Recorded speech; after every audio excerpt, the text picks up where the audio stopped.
Hi guys, this is your mentor Pintu Kumar Gupta.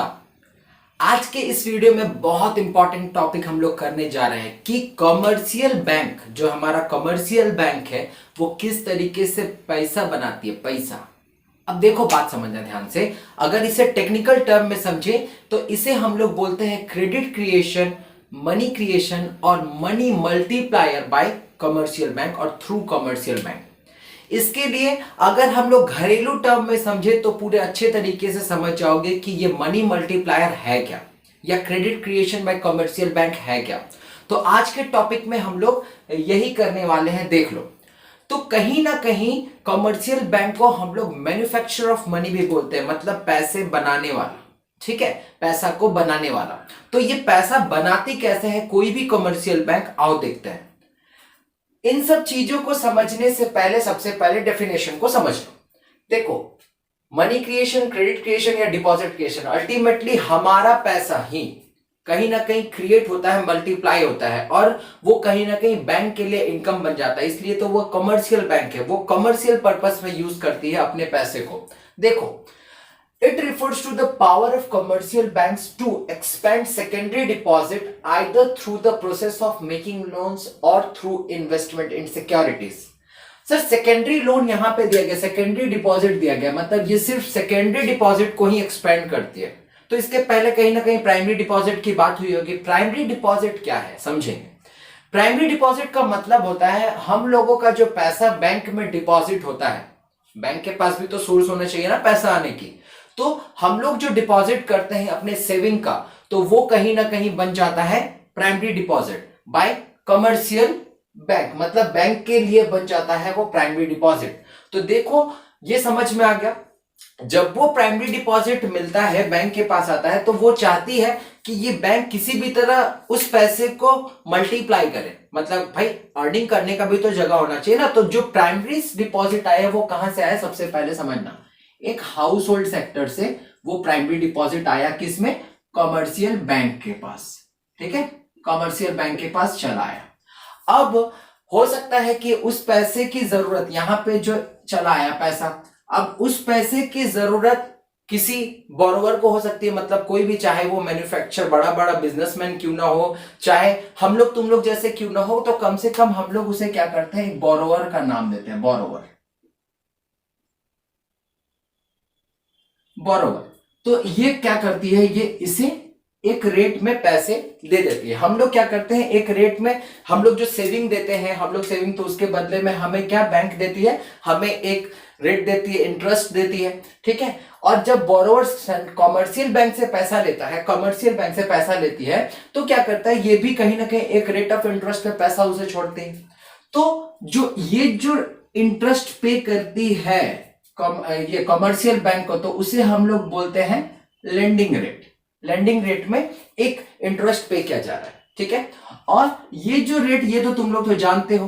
ठीक है, तो कहीं ना कहीं इसके बीच का जो एक्सपेंशन है, ये जो रेट है, मान लो कि तुम्हें 10% मिल रहा है, 10% तुम्हें commercial bank rate of interest दे रही है तुम्हारे डिपॉजिट में, और बोरोवर कमर्शियल बैंक को मान लो 15% का इंटरेस्ट दे रही है। तो दोनों के बीच का एक्सपेंशन कितना है, दोनों के बीच का एक्सपेंशन है 5%। तो यही कहीं ना कहीं बिजनेस, मतलब कमर्शियल बैंक का इनकम है। तो इस तरीके से कहीं ना कहीं क्रेडिट क्रिएशन पॉलिसी होता है। ठीक है, अब क्रेडिट क्रिएशन पॉलिसी में क्या क्या पार्ट, कौन कौन पार्टी इन्वॉल्व रहते हैं, समझना ध्यान से। आधा पार्टी तो मैंने यहीं पे क्लियर कर दिया। सबसे पहले अगर कमर्शियल बैंक की बात हो रही है तो कमर्शियल बैंक तो होगा ही। नेक्स्ट अपन लोग बात करते हैं प्राइमरी डिपॉजिट। यही हाउस होल्ड सेक्टर ने जो कमर्शियल बैंक को जो डिपॉजिट जमा करके रखा हुआ है, वही है प्राइमरी डिपॉजिट। नेक्स्ट अपन बात करते हैं डेरिवेटिव और सेकेंडरी डिपॉजिट। वो जो तुम्हारा प्राइमरी डिपॉजिट है वो किसके पास चला गया, सर, बोरोवर के पास चला गया। तो यही इस डिपॉजिट को ही हम लोग बोलते हैं सेकेंडरी डिपॉजिट। क्लियर है, तो यहां पे भी देखो बोला गया expand the secondary deposit either the through the process of making loans दे देगी, या कहीं ना कहीं वो किसी दूसरे जगह के सिक्योरिटी में इन्वेस्ट कर देगी। सिर्फ लोन देना ही काम नहीं होता, वो कहीं ना कहीं इन्वेस्टमेंट काम भी करती है। ठीक है, तो वहां से भी जो इनकम जनरेट होकर के आता है, जो रेट ऑफ इंटरेस्ट मिलता है, वो भी कहीं ना कहीं इनकम है बैंक का। तो इस तरीके से ये हो गया डेरिवेटिव और सेकेंडरी डिपॉजिट का काम हो गया। नेक्स्ट बात करते हैं legal reserve ratio. Legal reserve ratio क्या चीज है? लीगल रिजर्व रेशियो का मतलब है कहीं ना कहीं ये कमर्शियल बैंक को सेंट्रल बैंक मतलब रिजर्व बैंक ऑफ इंडिया जो है वो एक रिजर्व मेंटेन करने के लिए बोलती है, उसे ही हम लोग बोलते हैं लीगल रिजर्व रेशियो। नेक्स्ट बात करते हैं मनी मल्टीप्लायर, किस तरीके से मनी मल्टीप्लाई होगा अभी जाकर के हम लोग समझेंगे। और लास्ट जो इन्वॉल्व है पार्टी, देखो टोटली कमर्शियल बैंक इन्वॉल्व रहते हैं, depositor as we are depositor, central bank जो टोटल रेगुलेटरी बॉडी है सब पे नजर रखती है, और लास्ट में बोरोवर। तो ये सारे जो होते हैं ये पार्टी इन्वॉल्व करते हैं किसी भी इकोनॉमी में, मतलब कमर्शियल बैंक के क्रेडिट क्रिएशन पॉलिसी में इन्वॉल्व होते हैं। तो गाइस अब सुनना, बहुत इंपॉर्टेंट टॉपिक को बता रहा हूं। हम लोग जो हमेशा सुनते हैं ना कि आज फिक्स डिपॉजिट कर लिए तो 10 साल के बाद तुमको डबल मिलेगा या एक कोई भी अमाउंट मिलेगा, मतलब मोर देन दैट वैल्यू, मतलब इनिशियल अमाउंट। तो इसके पीछे का रीजन क्या है वो मैं तुम लोगों को आज समझाने जा रहा हूं, तो ध्यान से समझना इस बात को। देखो वो टोटली डिपेंड करता है तुम्हारे एलआरआर पे, ठीक है। क्या है एलआरआर? इसका मतलब है लिक्विडिटी रिजर्व रेशियो, ठीक है, या लीगल रिजर्व रेशियो, कुछ भी बोल दो। A certain minimum fraction of deposit which is legally compulsory for the banks to keep as cash. मतलब जो सेंट्रल बैंक है, जो हमारा अपेक्स बॉडी है, वो टोटली बोल देगी, रेस्ट्रिक्ट कर देगी कमर्शियल बैंक को कि तुम्हें इतना एलआरआर मेंटेन करके रखना है भाई, तभी उसके बाद जो तुम्हारा जो नेक्स्ट है वो तुम सेकेंडरी डिपॉजिट में डाल पाओगे। समझना ध्यान से। तो टोटली तुम्हारा जो ये जो क्रेडिट क्रिएशन है या बोलो तो मनी मल्टीप्लायर, ये डिपेंड करता है एलआरआर पे। अब एलआरआर के दो कंपोनेंट है, इसे दो तरीके से रखना पड़ता है। सबसे पहला कैश रिजर्व रेशियो और दूसरा होता है स्टैट्यूटरी लिक्विडिटी रेशियो, एसएलआर। अब देखो हम लोग किसी का भी जिसका भी बैंक अकाउंट है वो देखना सिर्फ बैंक अकाउंट में दिखेगा, बट क्या वो कैश है ये समझना। वो कैश में दिखता नहीं है, वो दिख रहा है सिर्फ तुम्हारा डिस्प्ले में कि इतना अकाउंट में तुम्हारा बैलेंस है। तो वो पैसा तो है नहीं ना, लेकिन वो पैसा कहीं ना कहीं कमर्शियल बैंक मार्केट में खेल रही है। हाँ, ऑल दो अगर तुम बैंक से डिमांड करोगे कि भाई मेरे को पैसा चाहिए, मतलब एटीएम के थ्रू तुम निकालना चाहो या चेक्स के थ्रू, जैसे भी तुम निकालना चाहो तुम पैसे निकाल सकते हो। तो उसी के लिए कि मेरा पब्लिक के सिक्योरिटी के लिए कि उसे जरूरत है उसको देने के लिए ये जो लिक्विडिटी ये जो मेंटेन किया जाता है उसे हम लोग बोलते हैं सबसे पहला कैश रिजर्व रेशियो। तो देखो ratio of the bank deposit which is kept with the central bank to secure the customer. सीधी सी बात है, ये कौन बोलती है? ये सेंट्रल बैंक बोलती है कि भाई इतना पैसा रिजर्व रखो, ठीक है, किसके लिए? कस्टमर के लिए, अगर जरूरत पड़े तो उसे देना पड़ेगा, और उस रखने के बाद जो जितना रेस्ट ऑफ द पोर्शन बचता है उसे तुम मार्केट में खेल लो, कोई दिक्कत नहीं है। तो इस तरीके से सीआरआर जरूरत पड़ता है। नेक्स्ट बात करते हैं दूसरा statutory liquidity ratio, SLR. It is a specified percentage of the net deposit of the bank which the bank have to maintain in the form of designated liquid asset। इसका मतलब क्या है?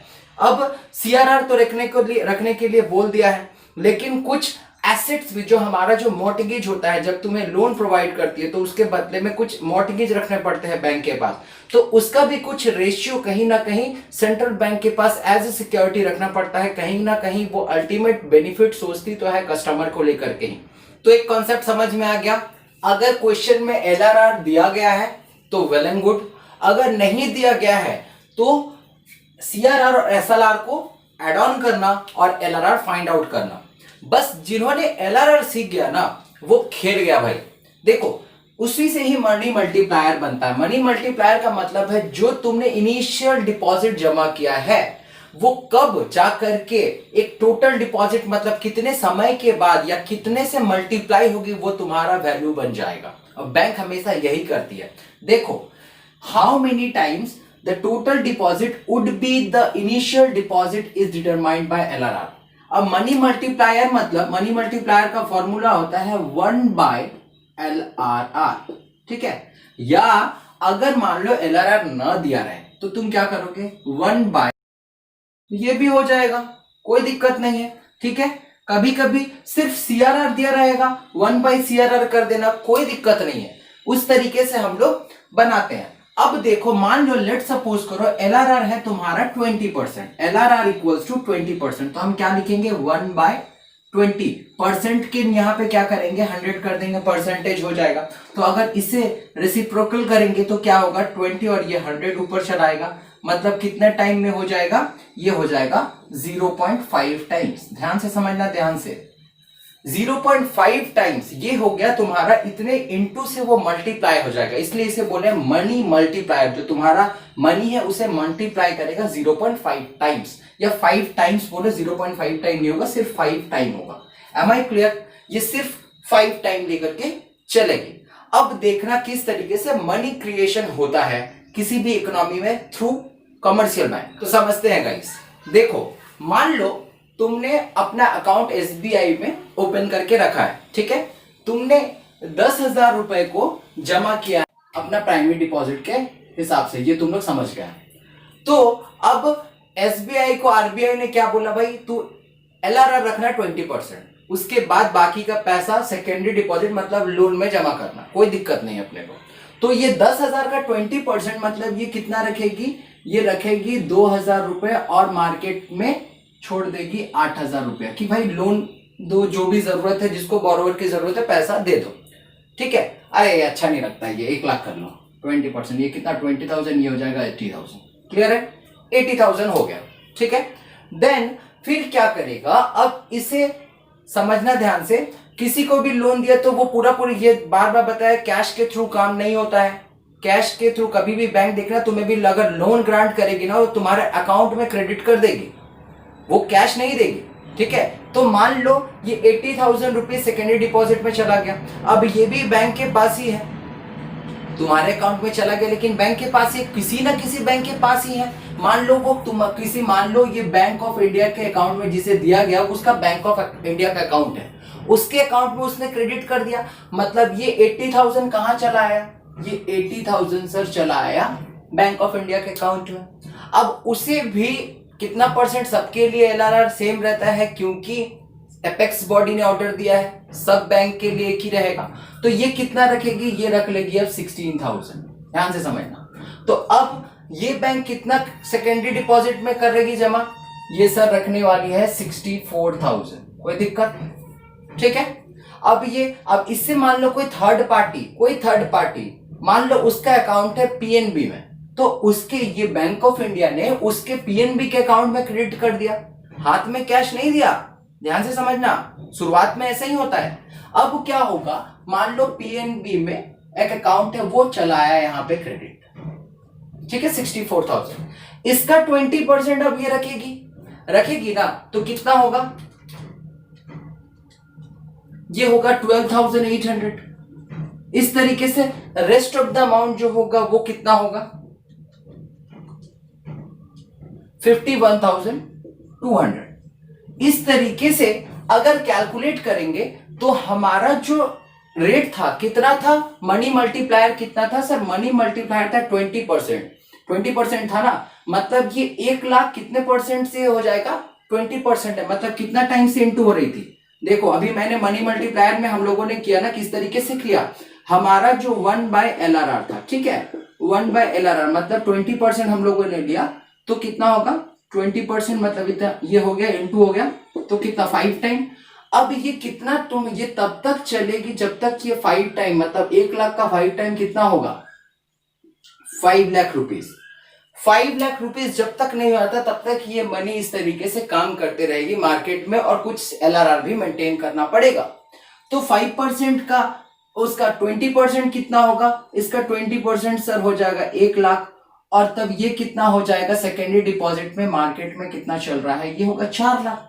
सीधी सी बात है, इनिशियल डिपॉजिट। तो इस तरीके से हम लोग कैलकुलेट करेंगे, ठीक है, इस तरीके से कैलकुलेट करेंगे। तो एक चीज समझ में आ गया कि इस तरीके से कहीं ना कहीं क्रेडिट क्रिएशन किया जाता है थ्रू कमर्शियल बैंक। देख लो 5 टाइम, ये मनी मल्टीप्लायर से पता चल गया कि तुम्हारा इनिशियल डिपॉजिट, हम लोगों ने क्या किया, इनिशियल डिपॉजिट किया इंटू इस टाइम से इंटू कर दिया, 5 टाइम से इंटू कर दिया, तो कितना हो गया, अब तुम्हारा मनी 5 लाख रुपया दे सकेगा, जनरेट कर सकेगा थ्रू कमर्शियल बैंक। तो उसने वही किया इस तरीके के प्रोसीजर को फॉलो करके, ठीक है। तो एक चीज पता चल गया कि हमारा जो मनी मल्टीप्लायर है ये टोटली डिपेंड करता है एलआरआर पे। अगर एलआरआर का रेट जितना कम होगा, मान लो इसे हम 10% करते हैं, देख लो 10% मतलब 10/100, अगर ये उलट जाएगा तो क्या होगा, 1/10 इंटू 100 करोगे तो 10 टाइम्स हो जाएगा। मतलब जितना एलआरआर का रेट कम होगा, ये रेट कम होगा, उतना ज्यादा ही सेकेंडरी डिपॉजिट मतलब मार्केट में वो जो कैपेसिटी जनरेट करने की कमर्शियल बैंक की, मनी मल्टीप्लाई करने की, वो बढ़ जाएगी 10 टाइम्स। मतलब अब कितना होगा, अगर इसे एग्जांपल समझो, 10 लाख का 10 टाइम्स कितना, 1 लाख का 10 टाइम्स कितना होगा सर, 10 लाख। तो सोच रहे हो ना कि किस तरीके से रेसिप्रोकल रिलेशन है एलआरआर का जो आरबीआई मेंटेन करती है। अगर वो कम रिजर्व रेशियो रखने को बोलेगी तो कमर्शियल बैंक ज्यादा मार्केट में पैसा लगा पाएगा, समझ रहे हो ना।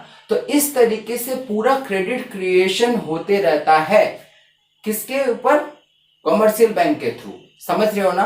तो ये टोटल कॉन्सेप्ट हो गया हमारा क्रेडिट और money creation bye commercial bank, समझ गए ना। इस तरीके से किसी भी इकोनॉमी में कोई भी कमर्शियल बैंक मनी को मल्टीप्लाई करती है थ्रू दिस मनी मल्टीप्लायर, समझ गए। तो आज के इस वीडियो में इतना तक ही रखते हैं, मिलते हैं नेक्स्ट वीडियो में नेक्स्ट कॉन्सेप्ट के साथ। तब तक के लिए stay with me, thank you.